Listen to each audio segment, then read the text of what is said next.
안녕하세요. 한 주간의 부동산 한 이슈 대한 썰을 풀어보는 이 썰브라더 놀라운 부동산 놀부. 부자병법 박병찬입니다. 네. 자, 오늘의 핫 이슈 뭐가 될지 여러분들 1부 근황 썰 시작해 보도록 하겠습니다. 자, 한 주간의 이슈. 요즘에 이슈가 그렇게 많지는 않아요. 요즘에 대선이 점점 다가옴에 따라서 대선에 대한 관심이 많아지고 있고, 그와 대해서 연계된 부동산의 관심이라 함은 이제 과연 부동산 정책이 또 어떤 방식으로 나올까. 그래서 당연히 정책, 대선 후보가 뚜렷하게 누군가가 됐을 때 이게 시장이 움직일 거라는 건 누구나 다 잘 알고 있기 때문에 이전에 뭐 그 대선에도 마찬가지였고요. 대선 전까지는 좀 조용했었기 때문에 이번에도 그런 맥락으로 보면 되겠는데, 그 사이에 그 지점을 두고 많은 얘기가 있어요. 오늘 주제도 첫 번째 이슈가 그건데, 얼마 전까지만 해도 패닉바잉이라는 말이 신조어로 떠올랐잖아요. 패닉바잉. 미친 듯이 산다. 이거 이러다가 집값이 너무 올라서 못 사겠다. 지금 안 사면 못 산다. 그래서 패닉바잉.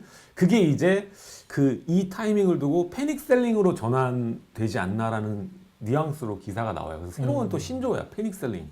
주식에나 나오는 단어들인데, 이 패닉셀링, 전환 가능성에 대해서 또 얘기가 나오고 있습니다. 그래서 이거를 왜 나왔나 근거를 또 보니까 아파트 매매가 변동률을 예로 들어놨어요. 그래서 서울 전체 매월 셋째 주 기준으로 봤을 때 이게 이제 설 전에 자료죠.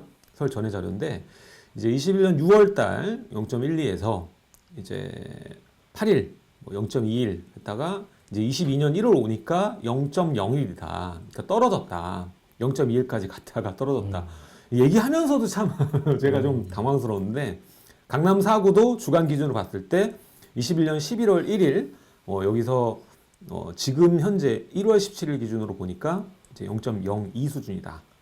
그러니까 그래프 상으로 내려온 것처럼 이렇게 표현을 해놓은 거죠. 자, 여기에 대해서 뭐 얘기를 해보시자면 어떨까요? 나는 이 얘기 자체에 대해서 별로 논하고 싶진 않고 두 가지를 좀 얘기하고 싶어요. 얘기 듣다 보니까 하나는 생각이 나온 대로 좀 말씀을 드리면, 여러분들에게 예를 들면 뭐 역전세다, 이런 지금 뭐 전세값이 오르고 있고 전세를 못 구한다, 이런 뉴스가 나오고 있다고 우리가 한번 가정을 해볼게요. 그러면은 어떤 일이 벌어지는지 제가 알려드리려고 하는 거예요. 근데 우리가 내가 내 눈으로 확인했던 내용들인데, 만약에 역전세가 막 기사가 쏟아지면은 절대로 서울 전체가, 또는 수도권 전체가, 또 전국 전체가, 모든 지역의 모든 아파트, 모든 주택이 역전세에 속할 수는 없어요. 자, 그런데 그런 뉴스가 나오기 시작하면 역전세랑 해당이 없는 지역의 세입자들조차도 나 올려줘야 되겠구나.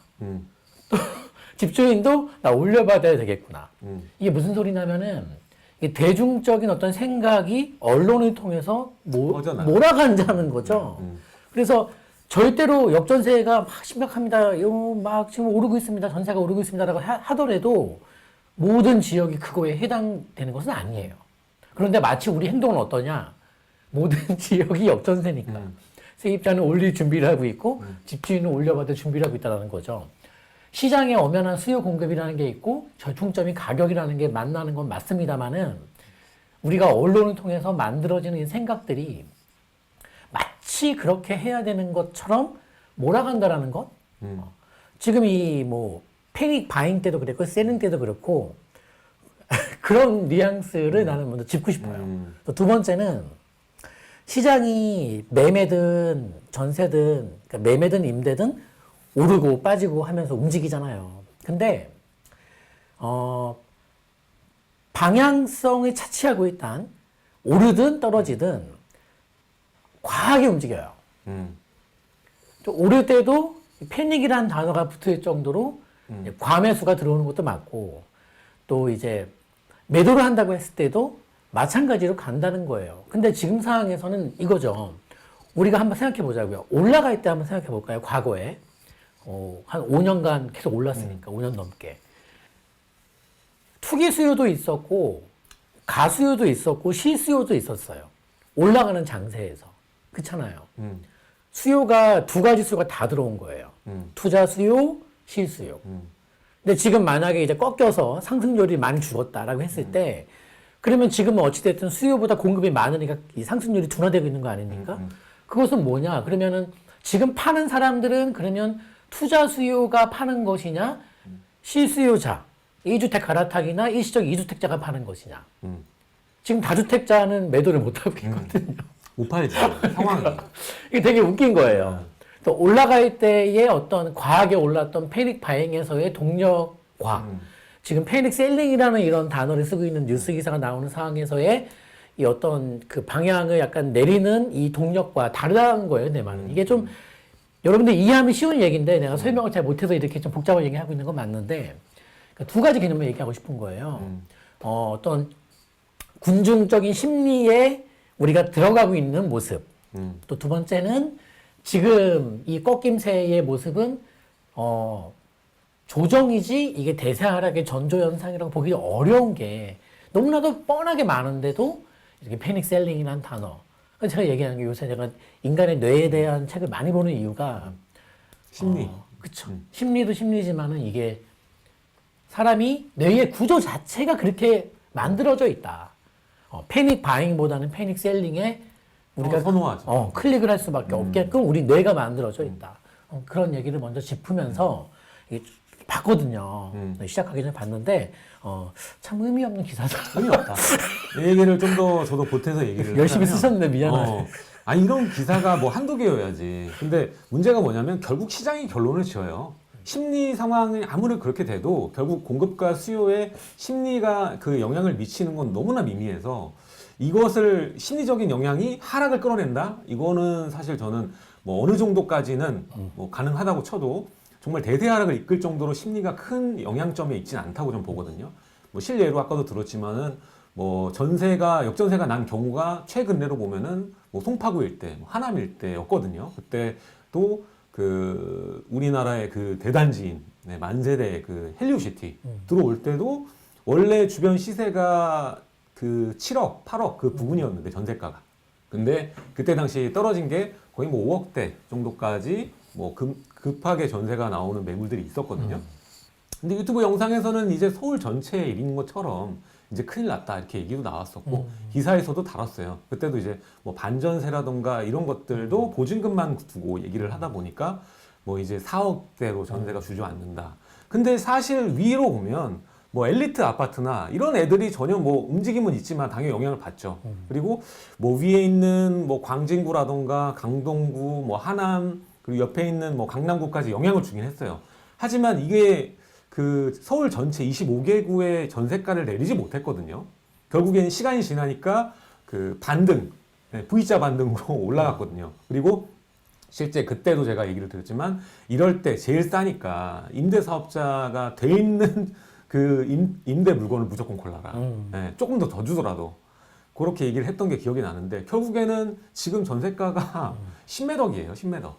그렇게 되니까 결국에 그 일부의 지역의 그 역전세나 그리고 하락 그것을 보고 시장 전체를 판단하는 것은 굉장히 오르다. 그리고 공급량을 따져도 그 해당 지역의 공급량이지 서울 전체의 공급량은 아니었기 때문에 결국에는 정말 일시적으로 뭐 6개월도 안 걸렸어요.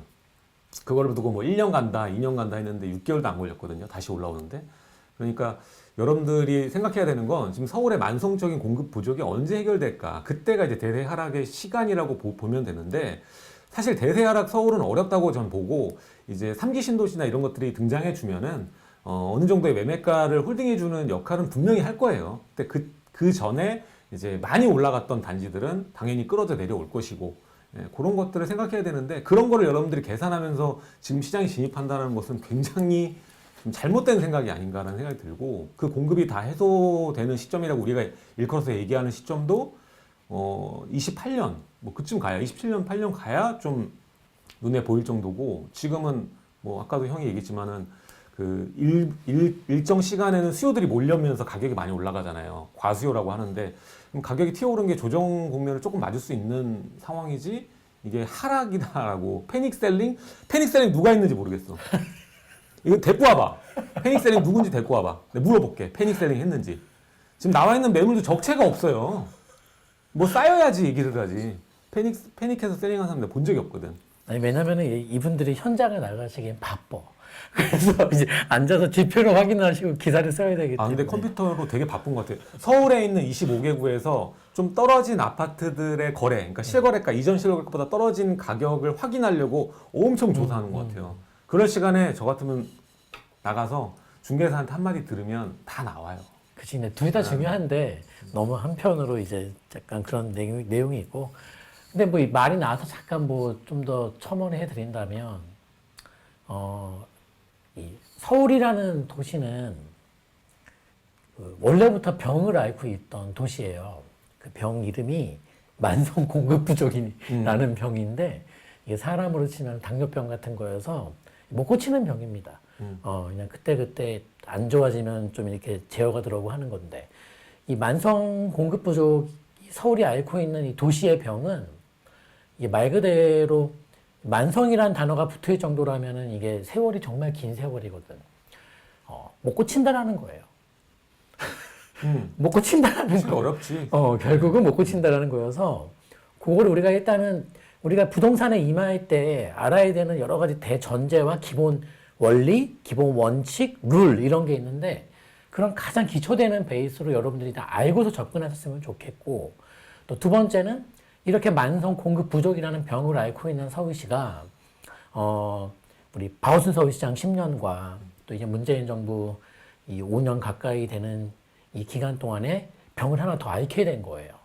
그 새로운 병 이름은 이제 급성 매물 급감. 다주택자 양도세 묻고 뭐 여러 가지 하면서 시장의 매물이, 저도 정말 이게 부동산에 짧은 기간 한 건 아니지만, 야, 이렇게까지 매물이 없을 수가 있는가? 야, 참여정부 시절에도 이렇게 매물이 없을 수 있는가라고 했습니다만은, 그때의 매물 급감은 아무것도 아니에요. 비교도 안 되는 수준으로. 야, 이게 뭐지? 이렇게 가면서, 이거는 과거에 내가 겪었던 그런 어떤 정도를 지금 대입해서는 시장을 읽기가 어렵겠구나. 그래서 과거 데이터가 큰 의미가 없다라고 얘기했던 이유가 이제 그런 거였는데, 그래서 지금 병이 두 개가 된 거예요. 만성 공급 부족과 더불어서 급성 매물 급감. 그러면 일단 급성이라는 병은 그나마 고치기 쉬운 병인데, 만성에 비하면은 양도세를 빨리 풀어줘야 되거든요. 풀어주는 기보다는 원상 복구를 해야 되는 게 맞거든요. 80% 70% 양도세를 내고 팔 사람이 없으니. 그래서 그런 것들이 또 대선 후보자분들이 얘기 꺼내는 정책이 들어있게 하다 보니까, 뭐 대선 후에는 어느 정도 윤곽은 나올 것 같은데, 그때까지는 다들 지켜볼 수밖에 없으니 시장은 정체되고 있으면서 이런 패닉 셀링의 기사가 나오죠. 그 가파른 상승에서의 약간의 이 조정이 되게 강한 충격으로 임팩트로 다가오죠. 이게 약간은 객관적인 지표를 보는 게 아니라 약간 우리가 감정을 많이 이입한 그런 내용이 아니냐, 이렇게 생각이 들어요. 그렇게 생각할 수 있는 이유가 작년에 많이 올랐으니까. 네, 서울도 20% 정도 올랐으니까 갑자기 이렇게 변환되는 상황 자체를 이제 오를 만큼 올랐다, 이제 떨어지는 일만 남았다라고 얘기를 할 수도 있다라는 생각이 들어요. 근데 실제로 시장 참여자분들, 만약에 다주택자들 같은 경우에도 지금 뭐 하락을 느끼는 거에 대해서 뭐 얘기를 해보면 전혀 없어요. 그런 게 전혀. 네, 사실 별 걱정은 없는데, 없어요. 우리가 연예인들과 정치인들과 지수 걱정을 대신 해주는 그런 게 아니냐, 맞아요. 이런 생각이 좀 듭니다. 전혀 그런 게 없거든요. 전혀 그런 게 없고, 이런 기사에도 흔들리지도 않아요, 요즘에는. 네, 그런 분들이 봐서 정말 떨어져. 이거를 보고 생각하는 사람은 안타까운 게 이제 무주택자분들. 겁나서 못 사는 거야. 안 그래도 한 번도 안 해봤으니까 판단과 결정하는데 많은 시간과 그 노력이 들어가야 되는 상황인데도 불구하고 이런 것을 마주하게 됐을 때는 이게 기회인지 위기인지 전혀 판단할 수가 없다라는 거죠. 그리고 친구들 만나면 또 같이 같은 입장에서 무주택자들끼리 얘기하니까, 야, 너 패닉셀링 기사 못 봤어? 지금 다 미친 듯이 팔고 있는데 무슨 소리야? 뭔 산다는 거야? 이렇게 얘기하고. 그래, 우리 사지 말. 좀 기다리면 좋은 날이 올 거야. 강남 사자! 그러면서 뭐 술 한잔 하고. 근데 나는 이런 생각도 좀 하는 게, 지금 코인하고 주식이 많이 내려갔잖아요. 안 좋죠. 일단은 심리적인 게 워낙에 예민한 상품들이니까 변동성이 강하고. 나는 우리 구독자분들께서 당연히 그걸 알고서 하셨을 거라고 믿고 싶고요, 일단은. 네. 그래서 이게 부동산과, 아니, 다 빠지는데 왜 부동산만, 뭐 용가리 통뼈야 뭐야, 막 이런 댓글도 내가 요새 봤어. 보는데, 이 둘은, 이 주식하고 부동산은 아예 개념이 다른 상품이에요. 다만 경제라는 테두리 내에서 같이 움직이는 것 뿐이지, 아예 다른 색깔, 다른 종이에요, 이거는 아예. 그렇게 일단 보셔야 되는 게 맞고, 다만 지금 주식이든 코인이든 저는 부동산이든 그 올해 뭐 미국 금리 인상 예고까지 나오는 이런 상황에서 안 좋잖아요. 여러 가지 상황들이. 저는 그렇게 안 봐요. 주식도 코인도 부동산도 마찬가지로 그러니까 우리가 돈으로 살 수, 금까지 다 포함해서 아직도 유동성 이게 사태가 끝나려면 한참 멀었다. 이게 여러분들이 미국에서 뱉는 이런 뭐 말 또는 금리 인상은 실행에 옮긴다 할지라도 유동성 사태, 그러니까 돈이 많이 풀려서 벌어지는 이 문제가 그 근본적인 치료가 되기에는 한참 멀었다. 저는 이렇게 지금 보고 있기 때문에 올해가 혼란스럽습니다만은 부동산을 비롯해서 경제 전반 시장에서 여러 가지 기회들이 굉장히 많을 거다. 근데 그 말은 뭐냐? 급변하는 시장이라는 거예요. 변동성이 커지는 시장이라는 얘기겠죠. 그래서 좀 길게 본다면 올해 잘 저점 잡는다면 그게 코인이 됐든 뭐 주식이 됐든 부동산이 됐든 저는 문제는 없다고 봐요. 맞아요. 결국에 이제 금리 인상과 뭐 긴축 이런 얘기를 하는데 그럴 때마다 항상 이제 시장은 위축을 겪을 수밖에 없고 그게 얼마 전에 이제 코로나 사태 이후에 계속 돈을 풀다가 갑자기 이제 긴축으로 돌아섰기 때문에 그게 크게 느껴지는 것일 거고 결국에는 풀린 돈은 어디 안 가거든요. 결국에는 뭐 우리가 아까도 얘기했지만 그런 자산의 돈들이 계속적으로 유입이 될 거고 뭐 우리가 지금 그 일하면서 얻고 있는 소득도 어느 정도 이제 올라가겠죠. 올라가면서 그때쯤 가면 그때 생각해 보면은 알게 될 거예요. 네. 그러니까 지금 얘기 잘하신 게 근로소득 같은 경우도 그렇고 올 3월 이후부터 아마 많은 회사들과 또 우리 많은 근로자분들께서 몸소 체감하는 때가 온다. 되지 않을까. 네. 그렇게 이제 보고 있고, 그러니까 여러 면에서 우리가 이제 유동성, 인플레이션 막 이런 얘기를 몇 년간 써왔는데, 그거의 본연의 모습을 올해 보게 될 것이다. 이렇게 얘기하고 싶어요. 그래서 현금을 들고 있는 선택을 일단 하지 말자. 그렇게 이제 얘기하고 싶고, 초보자분들은 잃기 어려운 선택을 하는 게 좋기 때문에 일단은 금융 투자 상품보다는 어떻게든 일단 부동산을 일단 먼저 말씀드리고 싶고, 근데 나는 코인 이 정도 빠졌으면 좋아. 들어갈래? 그럼 들어가세요. 근데 현금을 들고 있는 것보다는 저는 일단 그 선택이 더 올바른 선택이 아닌가 이런 생각을 하고 싶어요. 근데 너무 짧게 또 텀을 잡고서 판단하려고 하지 마시고. 그게 나는 그게 문제인 것 같아. 너무 짧게 생각해요. 다들 급해요. 유튜브 쇼츠만 너무 짧게 보잖아. 생각해. 그리고 이렇게 내가 사기로 생각하고 샀다. 근데 움직이지 않는다라고 얘기해요. 아니 많이 올랐던 단지거든요. 많이 올랐던 단지인데 이제 그럼 언제 샀는데요? 그러니까 몇 달 안 됐어. 그러니까. 네? 투자는 우리가 투자할 때 이거를 잘 생각해야 돼. 투자를 단순하게 몇 달 뒤에 가격 변화를 보고 가격 변화를 노리고 투자를 하는 거는 단타고 투기라고 봐요. 투자라는 것은 내 지금 가지고 있는 돈의 그 미래 가치가 높아지면서 가격이 상승해서 이렇게 만들어질 수 있는 그런 곳에 투자를 하는 것이지 뭐 단기적으로 뭐 올랐다고 해서 팔 거예요. 그것도 아닌데 계속 가격이 움직이지 않는다고 걱정하고 있어요. 올해도 저는 똑같잖아요. 상승할 수밖에 없다. 네, 상승할 수밖에 없다고 보고 저는 이제 대선 이후에 어떤 후보가 되던 근데 이건 있습니다. 지금 그러니까 금융 억제책, 금융 억제책은 일단 우리가 대출 금리를 선대응으로 올렸고, 그 다음에 대출 자체를 더 옥죄고, 이렇게 금융이 뭐예요? 돈이잖아요. 인간으로 따지면 피인데 우리 혈량이 줄은 거예요. 이 수혈이 못 받으니까. 지금 그렇게 가고 있는 상황인데, 만약에 금융 억제책까지 안 갔더라면 지금 시장은 지금 2월 초잖아요. 이미 반응을 보이고도 남았어요. 근데 금융 억제책을 통해서 경제를 시들시들하게 가면서 그 안에 속해 있는 부동산까지 지금 잡혀지는 모습이 나오고 있는 거거든요.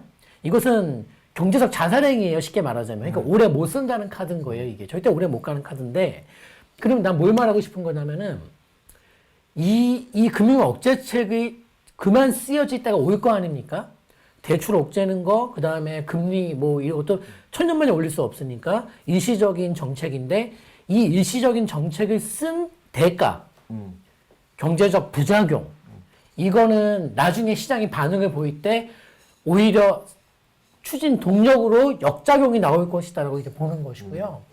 여러분들 오해 살까봐 미리 말씀드리지만은 이제 저희가 아침에 눈 뜨면 올라 이렇게 얘기하는 사람들이 아니에요.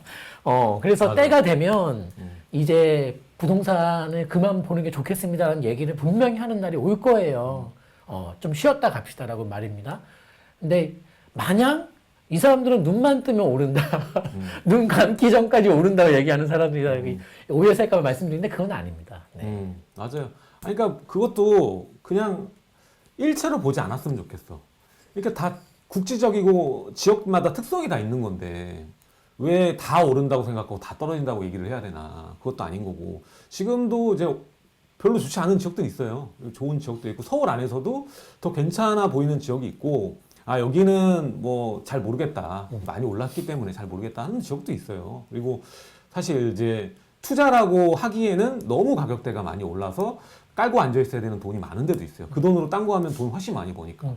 그런 데도 있기 때문에 너무 이렇게 하나로서 판단하고 떨어지냐 보합이냐 하락이냐 올라간다 이렇게 판단하지 않으셨으면 좋겠어요. 그래서 아까 같은 질문도 우리는 이렇게 얘기를 해야 돼요.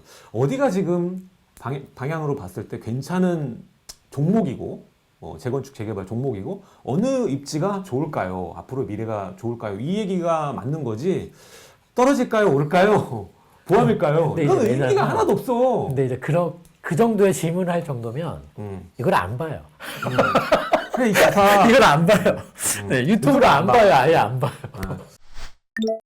서울만 얘기를 두자면 사실 이렇게 대출 규제가 더 양극화를 많이 만들어냈잖아요. 맞아요. 그러면은 네. 그리고 지금 약간 뭐 다른 전문가분들도 얘기했지만 착시 현상이다 이건. 실거래가보다 떨어져서 그 낮은 가격에 거래되는 거는 착시다. 왜냐?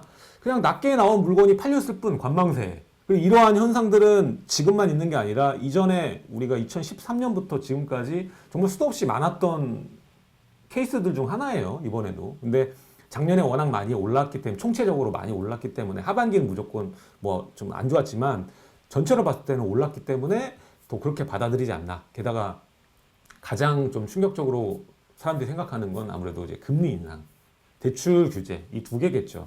근데 사실 대출 규제도 마찬가지예요. 규제는 결국 적응하거든요, 시장이 수요자들이. 그래서 대출이 이만큼밖에 안 나온다고 생각하면은 DSR도 제가 볼 때는 뭐 6개월, 1년이면 적응해요, 사람들도. 적응해서 다시 그만큼 돈 모아서 소득이 뭐 멈춥니까? 그건 아니죠. 1년 벌면 다시 또 그만큼 총알만큼 살 수 있는 가수요가 되는 거예요, 본인이.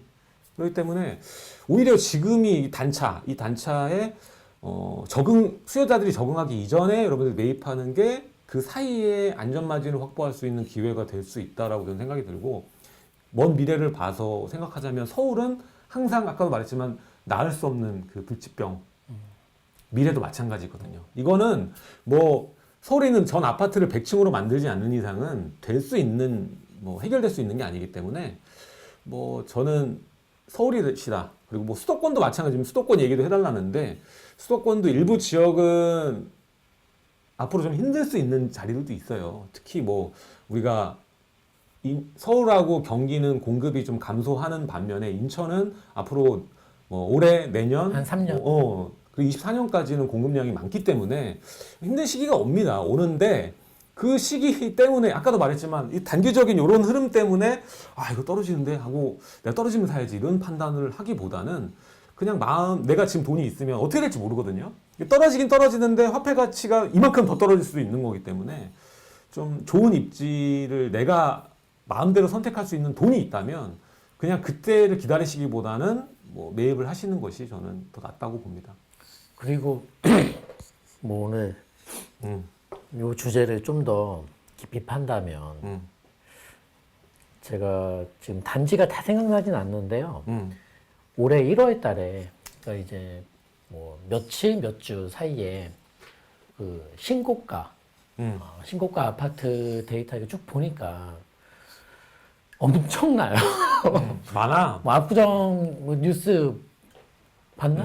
60평 우리 구현대 1차 60평이 80억에 80평이 아니라 60평이 이제 80억에 그러면 대지지분가로 한 3억 넘게 거래가 신고가가 떴고 이천동의 레미안 첼리투스도 40몇 억 정고가에서 이제 앞자리 50억대로 신고가를 1월 며칠에 또 찍었고 그러니까 이것은 뭐냐 그러면은 그러니까 제가 나는 부동산 이 시장이 살아있다 이거는 콘크리트 덩어리가 아니라 살아있는 생물과 같다라고 얘기하는 이유는 이게 그러니까 상위 부동산이 있고 뭐 부동산의 급을 굳이 나누자면 상중하가 있다고 친다면 경우에 따라서는 아래 부분에서 치고 올라오면서 위를 밀어줄 때가 있고요. 왜냐하면 이게 적정 격차를 같이 유지하면서 움직이지는 않으니까 이거조차도 모르시는 분들이 또 많아요.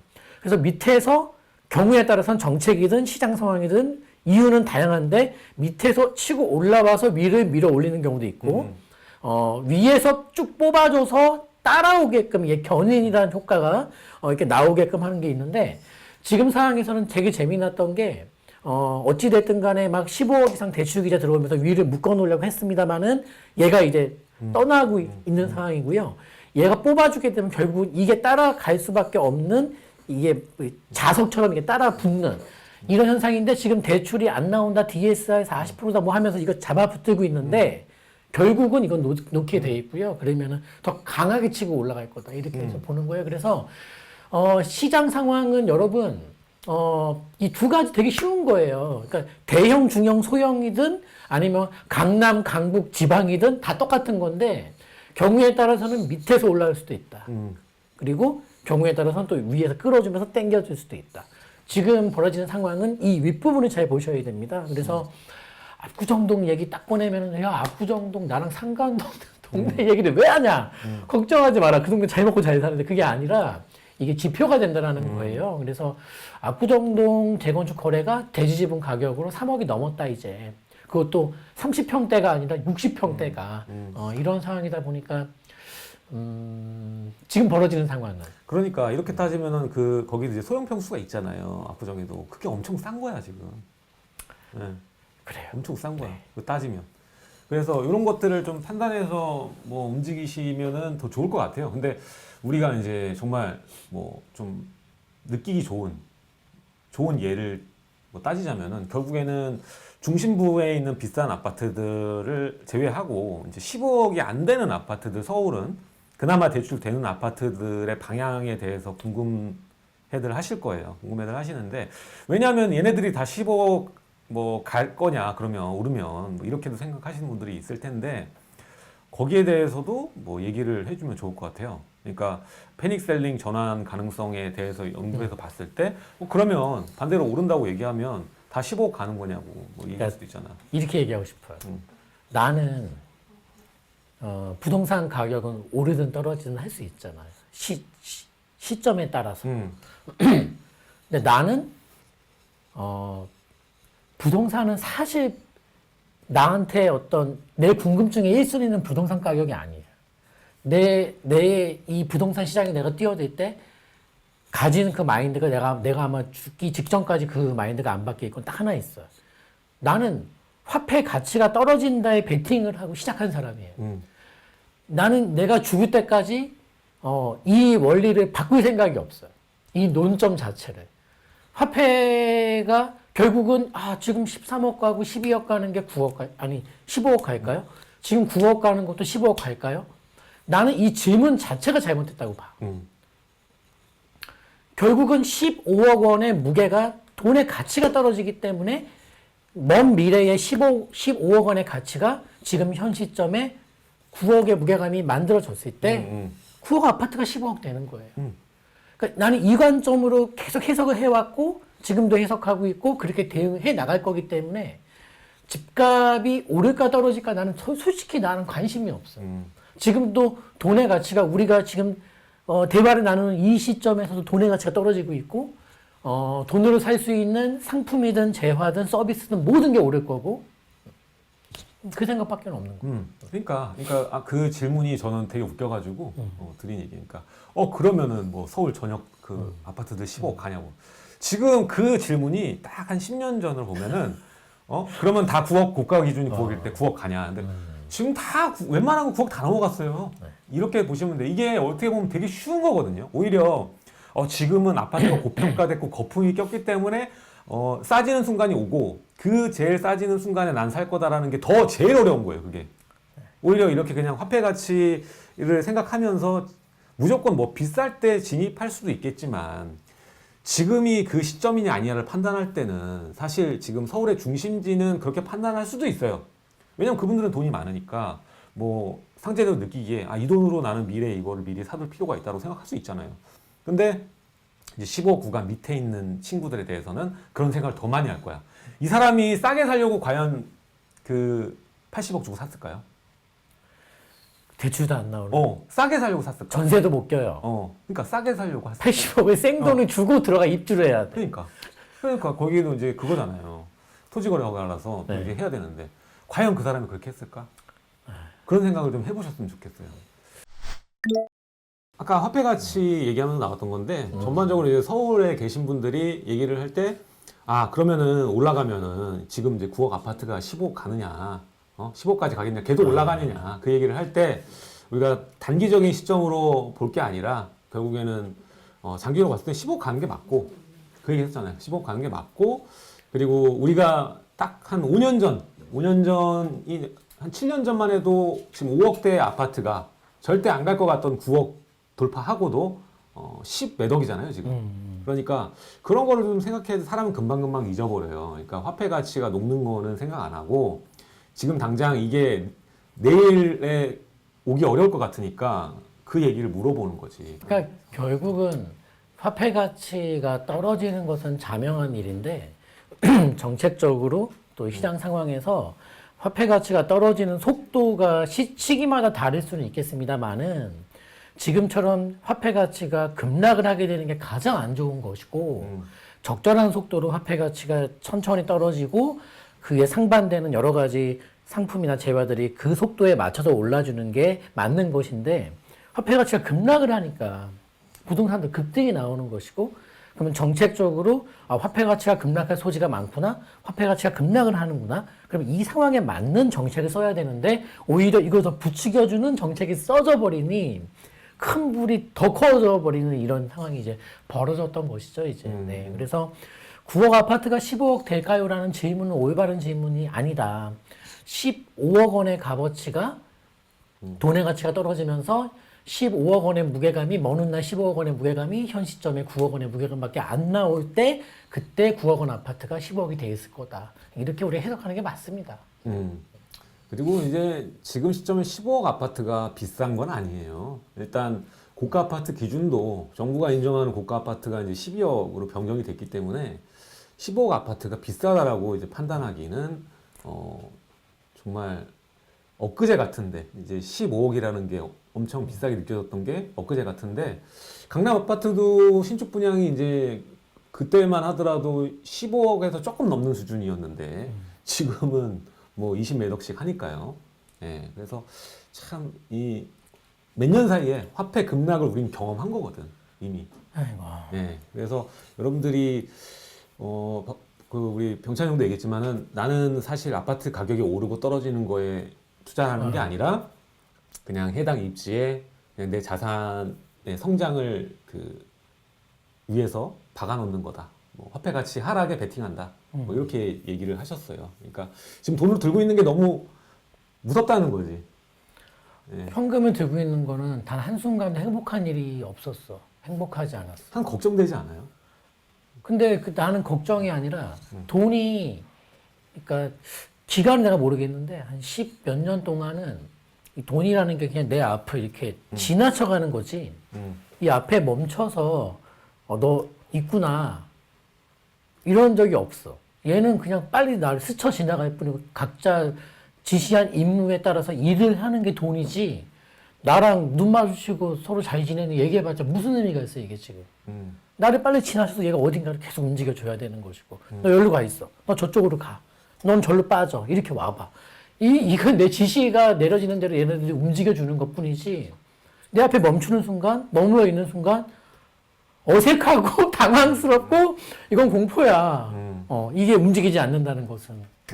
그게 돈이지. 근데 우리 통장에 있는 액수를 딱 펼쳐보면서, 내가 저축을 얼마 했구나. 이거 옛날 드라마에 나오는 얘기인데, 그 결말은, 피눈물이 나는 거야지, 그거는. 그러면 안 되는 거지. 맞아요. 몇 년 만에 그 가치가 바뀌어버렸으니까 돈의 가치가 반토막이 나버린 거야. 아파트가 2배, 3배 오른 게 아니라 내가 가진 돈의 가치가 부동산에서는 2배, 3배 하락한 거다. 예, 그렇게 보시면 돼요. 그래서 제가 봤을 때는 저도 그래요. 돈이 요즘에 있으면 겁이 나는 거야. 그렇게 겁이 나서 조금 뭐 되는 거는 다 잡는 거죠. 그래서 사실 저의 그 투자법에 대해서, 투자 방법에 대해서 의구심을 갖는 분들도 있고, 야, 그렇게 하다가 너는 쪽박찬다. 뭐 이렇게 얘기하는 사람도 있어요. 근데 사실 그런 전략적으로 좀 하고 있어요. 저는 전략적으로 이게 잘못됐을 경우까지 다 대비하고 가는 거기 때문에 저는 뭐 그렇다고 해서 현금을 3분의 1 가지고 있고 뭐 이런 식은 아니고, 또 법인을 운영하다 보면은 또 마음대로 이렇게 살 수는 없잖아요. 그래서 뭐 본의 아니게 다 뭐 세팅을 하는데 부족함이 없기 때문에 오히려 저는 최대한 현금을 얻고 내가 안전한 수준 내에서는 자산을 늘리는 방향으로 내 돈을 최소화해서, 정말 요즘에는 뭐 그 1억이 안 되는 돈으로 계속 사고 있어요. 사고 있고, 요즘에 또 그 얘기를 많이 해. 이제 서울에도 투자자들이나 실수요자들도 주춤하니까 또 다른 전문가들 그 얘기하거든. 이제 지방이 오를 차례다. 지방을 사야 된다. 그리고 저번 시간에도 우리 김 사부님하고 얘기할 때 지방 쪽 얘기하셨잖아요. 저는 사실 지방 투자 그렇게 선호하지는 않거든요. 예전에 해본 경험도 있지만 재미가 없었어. 모르긴 몰랐죠. 근데 이거를 계속 샀다 팔았다 그게 더 스트레스인 것 같아요. 그리고 차라리 그 재테크를 열심히 한다고 해서 큰 부자가 되긴 어렵다라는 얘기를 좀 하고 싶어요. 재테크를 잘해서 돈 들고 싸들고 가서 지방에서 샀다 팔고 막 왔다 갔다 기차 타고 뭐 이렇게 해서 큰 부자 된 사람 난 본 적이 없어. 근데 이제 이것도 맞는 말인 게 옛날에 상담했던 분께서 하신 말씀이 부동산 투자를 결심하고 살던 집을 파시고 정말 열심히 사고 팔고를 엄청나게 하셨는데 먼 길을 간 것이지. 근데 딱 돌아보니 처음 투자 결심하고 판 그 집 있잖아. 그 집이 더 올라. 그 집을 아니 갖고 있었으면 결과가 똑같다는 거야 이제. 그러니까 이게 되게 웃긴 얘기인데 그런 일은 벌어집니다. 예. 자, 보니까 이 얘기도 있어요. 여윳돈 5천이라도 투자해야 되나라고 얘기를 하셨잖아요. 이럴 때는 지방을 보셔도 돼요. 이럴 때는. 왜냐하면은 이거를 뭐 샀다 팔았다 하면서 여러 개 돈을 가지고 여러 개를 가지고 움직이는 거 말고 딱 이 정도 가지고 하나만 한다. 뭐 2개만 한다. 뭐 이 정도 상황이라면 지방을 보셔도 맞아요. 근데 이분들도 마찬가지잖아. 5천을 갖고 있는데 조바심이 나잖아요. 나는 이렇게 얘기해드리고 싶어. 김경선님, 여윳돈 5천 투자 들고 있으니 조바심이 나요. 자, 나는 지방 투자에 나는 원래 이제 그 정말 말도 안 되는 곳까지 이렇게 투자를 해본 경험 때문에 나는 거부감이 없어요. 근데 지역에 대해서 거부감이 없는데 원칙과 예외가 있잖아요. 우리 모든 전략에는 지방 투자는 예외 전략이에요. 원칙이 되기는 어려워요. 그러면 원칙적으로 5천원밖에 없지만 수도권 내에서 할 수 있는 게 무엇이 있는가를 본인께서 충분히 공부를 하셨고 이해를 했고 찾았어요. 그런데도 나는 지방에 원한다면 가세요. 근데 나는 서울, 경기, 인천 수도권에 또 서울에도 비아파트 상품 중에 5천 투자 상품들이 있는데 있어. 나는 그런 정보를 아예 인지를 못한 채 5천은 안 될 거야 라는 생각으로 지방으로 처음부터 갔다. 이거는 똑같이 지방 투자가 나왔다고 해도 나는 방법이 잘못됐다고 보는 거예요. 따라서 그래서 원칙적으로는 서울 수도권 내에서 먼저 보시고 그 다음에도 나는 지방이 난 더 매력을 느낀다면 지방 가세요. 근데 이거를 살펴보지 않은 상태에서 시작하면은 안 된다는 얘기를 하고 싶은 것이고 5천이든 뭐든 소자본은 지금 좀 신속히 운용하시는 게 맞다고 봐요. 제가 이 현금을 들고 있는 것만큼 2022년도에서 하지 말아야 될 전략은 없다. 근데 지금 우리가 시장이 항상 뒤숭숭하면 얘기하지 않습니까? 현금 좀 갖고 현금도 종목이다. 왜 그렇게 생각하니? 이런 배부른 자의 허튼 소리를 5천밖에 없는 분이 그 얘기를 그분은 다 잃으신 분의 멘트예요. 그 말은. 네, 그 말은. 그러니까 5천밖에 없는 분에게는 그 말은 나중에 받아들이셔도 돼요. 좀 신속히 대응하시기 바랍니다. 네. 더 이제 걱정을 하는 거지. 그러니까 사실 본인의 목표 자산을 살면서 그 젊을 때 목표했던 자산 이상으로 지금 되신 분들도 꽤 있잖아요. 그분들이 생각하는 5천하고 그리고 지금 절실하게 이제 1주택 마련하고 짜투리 돈 5천이 되신 분이랑은 입장이 완전 다르죠. 네, 다르죠. 근데 그걸 달라요. 똑같이 생각해서 위에서 야 5천 가지고 뭘 할 생각하지 말고 차라리 5천 가지고 주식을 해라. 뭐 아니면 5천은 그냥 가지고 있어. 뭐 이런 식으로 얘기를 하는데 전혀 도움이 되지 않고 사실 자기의 본인의 주택을 살리면서 최적의 선택을 할 수 있는 게 있어요. 자, 일단 여기서 지방을 산다고 쳐요. 지방을 사게 되면은 결국에 본인 주택 거주를 오래 하게 된다라면 그 지방 거를 먼저 파는 전략으로는 굉장히 우수해요. 그리고 이 취득세 중과로 인해서 뭐 한 개까지는 그냥 중과 없이 살 수가 있기 때문에 좋은 전략입니다. 근데 지방 아파트를 2개, 3개 쓸어 담는 거는 저는 크게 의미 없다 이렇게 보고 있고 오히려 그럴 때일수록 서울이나 뭐 수도권 중심 지역에 들어와서 지금 노선수 굉장히 많아요. 지금 새로 착공한 것도 있고 지금 공사 중인 것도 있고 앞으로 역세권이 될 자리들이 있어.